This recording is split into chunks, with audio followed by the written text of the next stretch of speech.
So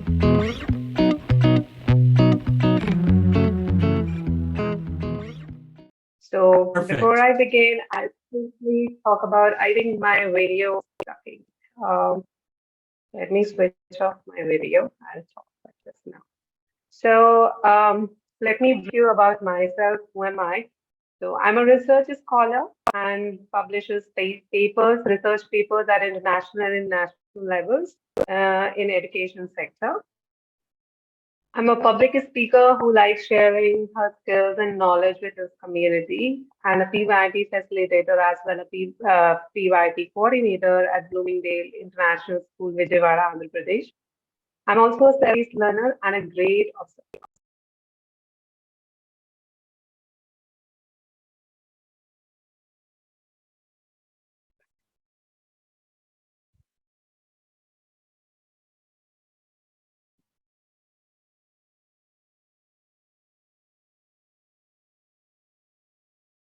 We're ready for you to start.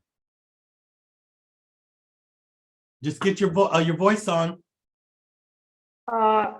Actually, I think my internet is flickering. Let me just check on that. There we Okay. go. There we go. I'm sorry for that. All right. So these are the session objectives. We'll be talking about introduction, why, what, how to assess, what do assessment look like, some ways to assess with illustrations, and how to overcome with the challenges generally the teachers face in the classroom.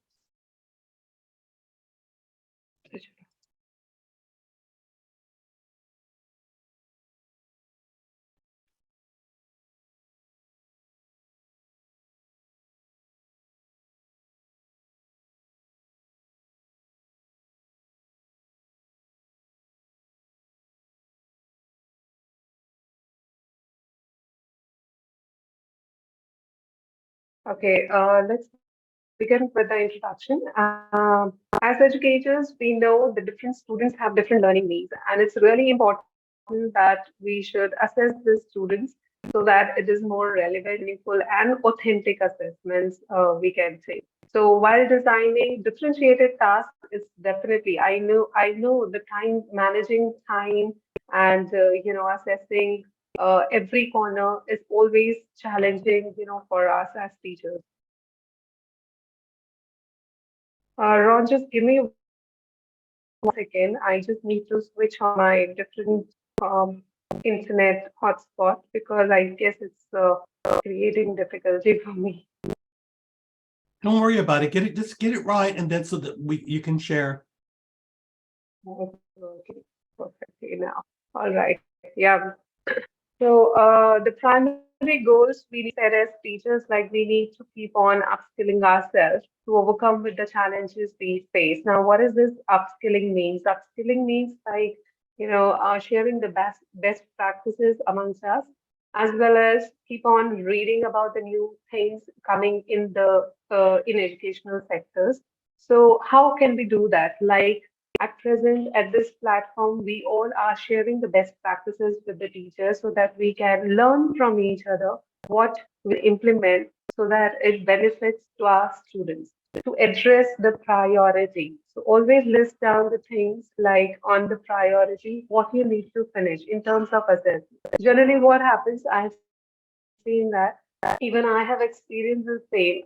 We do not consider assessments on priority. We think like, okay, this is the teacher's call. We can finish it whenever we have time. So we do not take this call on priority. This is something like a weekly map or a weekly plan. What you plan for the student, it's like that exactly. So when you're planning for your unit in the beginning, you need to plan for your assessment. That's the first I'm giving you in the session. And as we move on, I'll keep on giving you few more. So 2 months back, around in November, I had taken a survey. Um, I realized that I have to take this in. So for the session, I need to talk something on which is really authentic and meaningful for the teachers as well. So I asked people like in the teachers community only that what are the main challenges we face while taking assessment. So if you can see on the first column chart, it's showing majorly the teachers, nearly 60% of teachers voted that diverse learners need. They face the problem while taking or while designing the assessments for diverse students.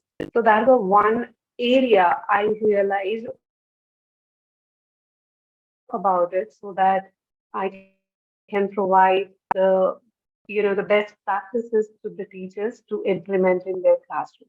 Later on, I interviewed these teachers on, personally, and I chalked out few areas. What are the main areas, where they feel that these are the major challenges for them while designing these tailored assessments. So here in the sections, it's written here that let me take you. I have chalked it out here in short. Time is the biggest challenge for them. Then the second thing, they felt that we have the very limited number of resources when it comes on designing the assessment by ourselves. So that is another thing. They also said that limited assessment tools. So maybe they are not skilling themselves with the assessments tool available for us, ensuring authenticity. If they know how to plan the differentiated assessments, they do not know whether they are, whether these assessments are really authentic. And another one is they realize that implementation of differentiated assessment. So even if they know every procedure, the process of designing differentiated assessment, they found it really difficult while implementing these kinds of assessments in the class.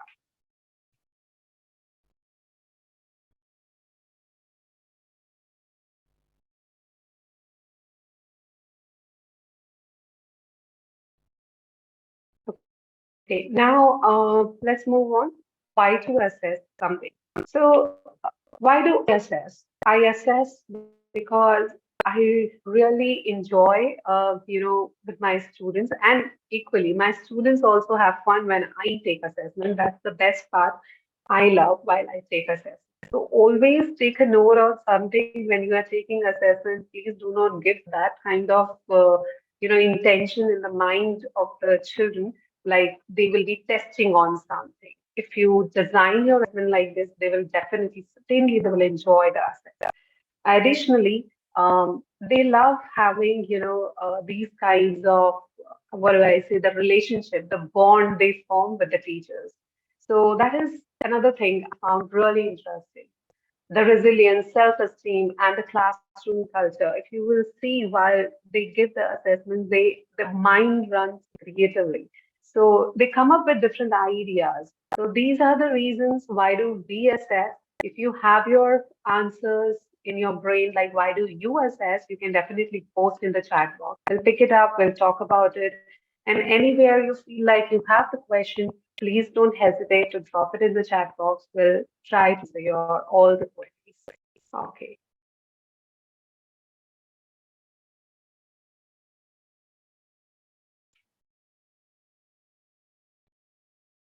Now, what to assess? These are the main key areas on what we actually assess in our students. The three areas: knowledge, understanding, skills, and disposition. Very simple. Keep it very simple for the students. What comes in knowledge? It includes all the facts, information, numerical figures, case studies, theories, everything. What knowledge we are providing, the best to provide and to support their developing their understanding in the unit or of the unit. Understandings are deeply personal. Eventually, they get that into that, and additionally, they connect with their previous knowledge as well as the current knowledge of the unit. So this is how they develop their understanding. And skills, the development of ATLs, attributes of learner profile support. They become the lifelong learners, and by developing these skills, the students learn how to gain the ability to learn about things independently in future. So whatever the task you design, that clearly display that you are assessing the skills in the students. And whatever the task you design, that also matters a lot, because as I had mentioned in the beginning of the session, that you have to plan assessment prior to your unit. so that you have an idea at what phase of the unit you will be assessing the knowledge, the understanding, and the students. Now, this is known as a CRIS assessment plan. So when we will be assessing the students, I divide that into, the first 2 weeks you can assess. First 2 weeks you can assess their knowledge. Then another 3 to 4 weeks you can, 3 weeks I would say, the understanding, the new understandings, and the skills could be a 1 week or 1.5 weeks. So fairly 6 to 7 weeks of plan and design where you have the priority call that how you're going to take with your students. Though most of us, we design the success criteria with the students, co-construct the learning criteria with the students. That's fairly enough. But still, you should have a plan B in your mind. It will definitely help you to go along with the students in the classroom or somewhere when you feel that you're stuck, then it will help you to escalate the students to that direction. So you should have a plan ready for you, so that you can, smoothly take the process. Now, how does the assessment look like in the classroom? It could be in any way. It could be chalk talks, it could be skill check, it could be discussions. So generally, when we talk about the assessment, it's just a paper pen thing, or it's just like a role play. It could be creating a presentations or a group task or somewhat like, presenting to the community. That's fine. You can have this, but we generally do not look up beyond what's next. What's the next level? What we are talking, I mean, like beyond that, there are many other things. We have the mind maps, we have visible thinking tools, we have reflection. We never consider the reflection in the assessments. Okay, we have chalk talks, we have, field trips. Even on the field trips, you can assess your students thoroughly, and like it can be considered in the formative assessment. We have exit tickets, which can also be considered as the, to assess the knowledge of the students, like how much they have gained and where you want to take them in the next level to develop their understanding. So there are many, many areas we could use in our classroom to design assessment. So we have ample of strategies, I would say. So here I have discussed a good number of strategies to take assessment. Now I'll take you forward with some illustrations, like how do I plan my assessment. So this is just a very basic example. I thought I pick up a task. The similar task I'll present you how you can take it in knowledge, understanding, and skill. So the task will be same for all the types of learners, but what you will be giving, you will be providing them multiple opportunities where they can pick uh, this strategy to present, or the tool, any kind of tool to present their understanding or knowledge or a skill. So here, when you are assessing, your focus area is on knowledge. You are assessing the children, to see that how much knowledge a child has gained. So here, my assessment task shows show your understanding of plants and their needs. This is completely knowledge based. I have given three options. The first option is use Freyr's model and present what a healthy plant looks like. The Freyr's model you can see on the right hand side top corner. Definition, characteristics, examples, and non-examples. That is one. Another one is pick the exits left and write your answers accordingly basis on the needs of the plants. So the three things you have learned in the class, two things you want to learn more about it, and one question about today's lesson, what you will be learning. So you can uh, tweak it as per the requirement. And the third one could be any kind of graphic organizer. I have just randomly picked up this graphic organizer. You can also be the graphic organizer you want or your children want. You can provide them that.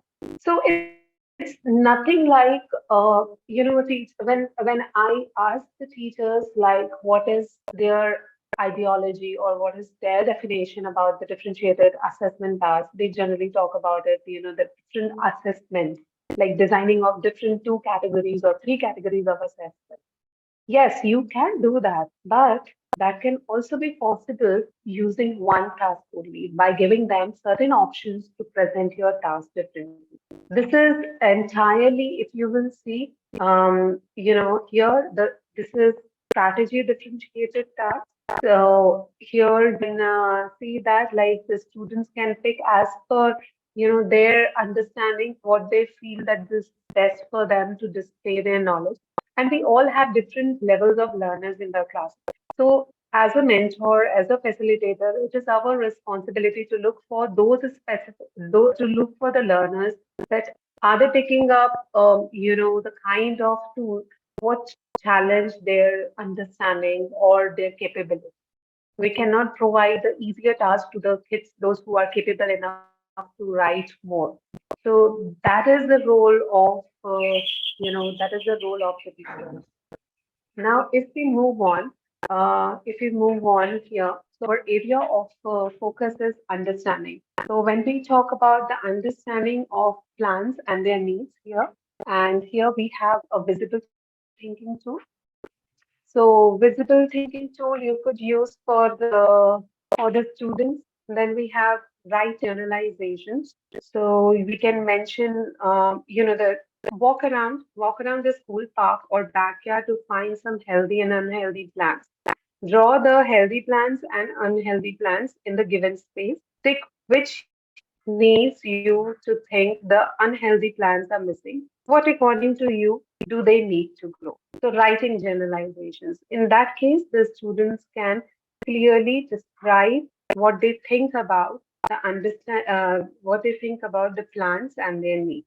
And the third one could be the life cycle of a plant and place the right path as per the plant's requirement on each step. That's concept sorting.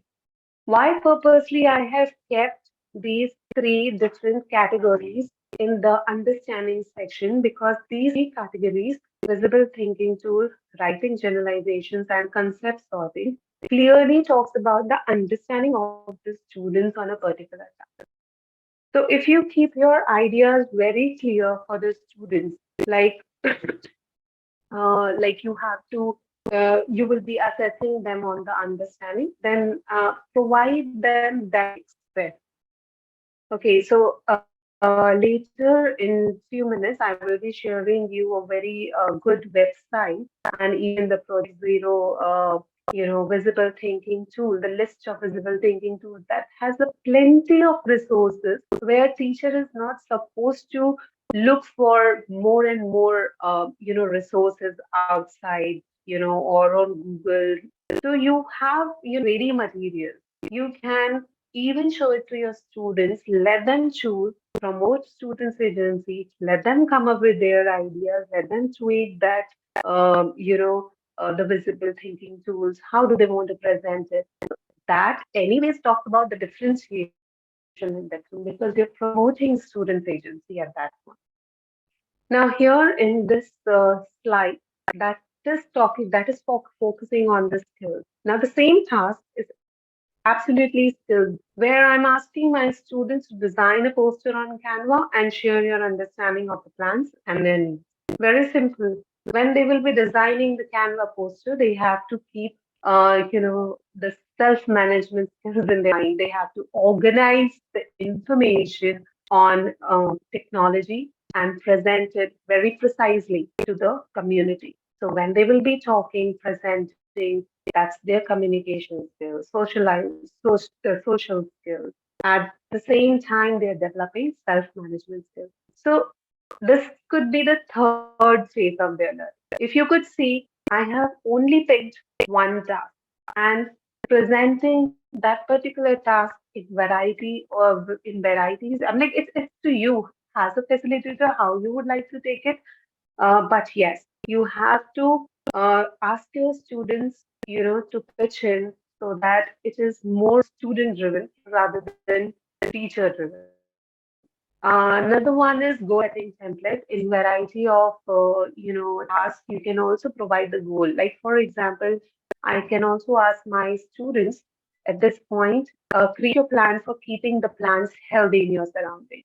So I should know that who are the responsible students and can pick up this continuum assessment. This certainly go for another 4 weeks or 6 weeks. So here you can provide this opportunity to the students. You can also have the risk model where they can set up their action plan for keeping the plants healthy in their surrounding and considering their. So these are the three areas where I have used, I particularly use in the classrooms for my students. Going ahead, it's another example, a very quick, just to make you, to give you more hands-on, because I feel like we as teachers, we need more help in learning, from others, like how do we actually implement it? Because again, implementation is another challenge for most of us. We learn from different sources, we read from different sources, but when it comes on implementation, we always feel like we are still lacking in something. So this is a quick, a plan I have created here. This is based on communication. Like people communicate in variety of ways to share their experiences and ideas. So I have pulled it out in three sections: knowledge, understanding, skills. So this is my, plan, a very brief plan in the beginning of the unit, like how I'm going to assess my students. The first one could be knowledge, how I will be assessing them how I will be assessing the knowledge student on different kinds of media using primary and secondary sources, ways in which people communicate, and going down in the red column, you will see assessing prior knowledge, big idea reflection. What are the different kinds of channels we use these days with others? Could be an exit ticket. I used to think like this, and now I think. So this is the short plan. Though as a teacher, I would, I always feel like, scribbling in and coming in with the new ideas. So this is how I generally plan in the beginning. So my half of my things are done if this is here in front of me. So, second section, if you will see, understanding, adapting, communication according to the need. Now, here the main idea is students need to understand why do we use different kinds of media to pass on the information to certain groups. So, what they can do, they can at the end they might write down the journalization for the same thing, okay, or they can do the concept sorting. So, for that also, it's really helpful for the students or as well as for the teachers to assess the authenticity of the assessments, like you will be providing them, their answers could speak, like whether it's more authentic, are they getting understanding the main ideas or what you have planned for. Now the third section talk about the skills, how we interpret and respond to the ideas of others. You poster designing, they can design a poster or make an announcement by integrating with something happening in literacy, for example, an upcoming play organized by grateful students. That can also be done. And that can be done by the ADL challenge card. Now, what are these cards? I'll be showing you the link very soon. Just wait for a second. Okay, so I have my resources here, which I would like to share with you so that you can quickly have a look and ask me if you have any questions. Just give me a second.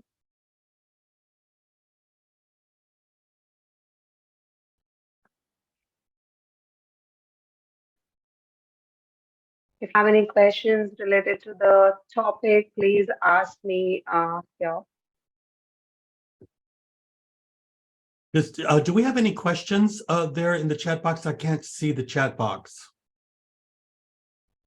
Let me check that 1 second. Ron, I'm just copying the links for the participants. Those are here. No, there are Okay. no questions. Mhm. No, I couldn't see any questions yet. And Abha, if you could get your video on. Yeah, sure.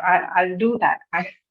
Actually, my network is quite flickering, so that's the reason I switched it off. Mhm. Yeah, perfect. Yeah. Assessment is a very important part of learning. And there's different kinds of assessment. There's diagnostic, there's so many different kinds of assessment. Yeah. but the main ones are diagnostic, formative, and summative assessment. So when you were talking, did you consider, when do we use, I think I know the answer to the question, but just to, ask, you a question so that maybe some others might not know, is when do we use diagnostic assessment? When do we use formative assessment? And when do we use summative assessment? Okay, I can explain this to you. So diagnostic assessment generally we take in the beginning of academic year to understand, the child's level, overall level of the child in the areas, the specific areas. It could be numeracy, it could be literacy, reading. So generally is conducted before the academic year when the child is moving to a new grade. So Mm-hmm. where the teacher has data to understand whether the child is, at what level and how the teacher is supposed to, make a pace for that particular child. Now, when we come for prior knowledge assessment, generally prior knowledge assessments are conducted right before the unit begins so that the students can connect with their previous knowledge and the teacher can have the data to understand how much my children know about this particular unit and from where I need to take them forward. Then we come for the formative assessments. Formative assessments are the ongoing assessments. It can be done anytime, anywhere during the course of learning. It not necessarily be planned paper or, it could be an exit ticket. It could be even on the field trip. It could be a discussion because you're seeing the constant progress of the child's learning, the gaining of knowledge or understanding, as well as the skills, I would Mm-hmm. say. So it could be all three of them.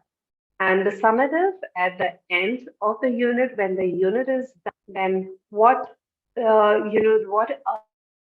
the success criteria for the students, or what are the success criteria you have co-constructed for the unit with the student? So that is done at the end of the unit to see the child's, how much the child has gained, how much the knowledge and understanding the child has gained.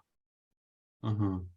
And what about do you do written assessments? Are they always written, or do you do task-based assessment as well?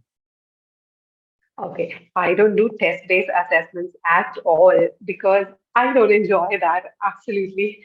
So yes, as I had mentioned in the beginning, I always design the test with my students. I give them the multiple opportunities where they feel, they enjoy actually the assessment because they know they can choose the way they are learning. But yes, as a facilitator, I provide them certain options, like if it's, suppose I'm giving them the exit slip.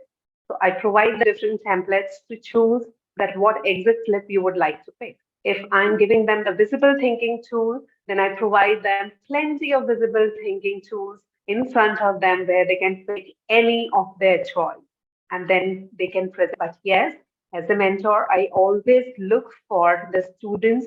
Are they picking for the right visible thinking tool to present certain topic or a concept or a task? Because that is one thing I always keep my eye on. It's not blindly you are keeping the folder on the table or you are giving them the website to choose any and do.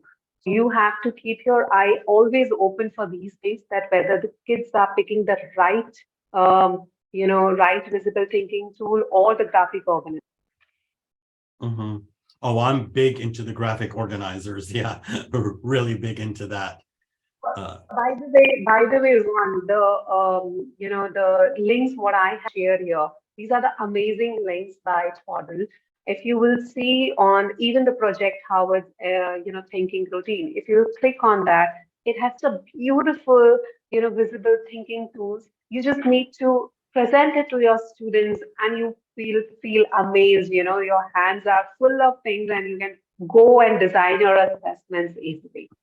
Mm-hmm. Mm-hmm. And I see that Tuba is here from I think from Turkey. Uh, she's also big into graphic facilitation and mind maps. Yeah.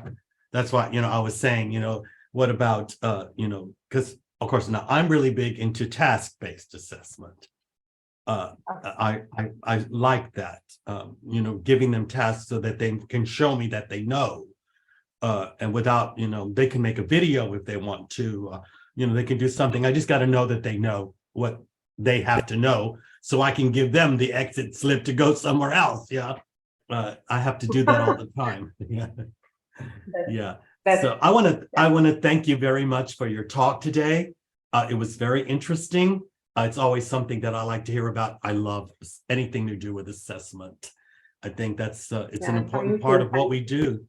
It's an important part of what we do. And I was surprised. I was at a conference one time and a teacher in the front row, and there was a lot of teachers there. And she asked me a question. She goes, do we really need to assess our students? She goes, why don't we just let them learn the way they want to? And I was like, well, that's maybe an ideal world in fantasy world or whatever in Disneyland. But, I we, believe I am with you because I feel the parents community, they want the pen and paper assessment, not the teachers, because teachers know how their kids are growing, how they are, progressing every year. We have detailed anecdotes for our students, but that's not sufficient for them because sometimes what happens wherever, depending on your school, wherever your school is, so you have to sometimes follow the needs according to the parents' community. What do they look for? So that's the thing. that's right.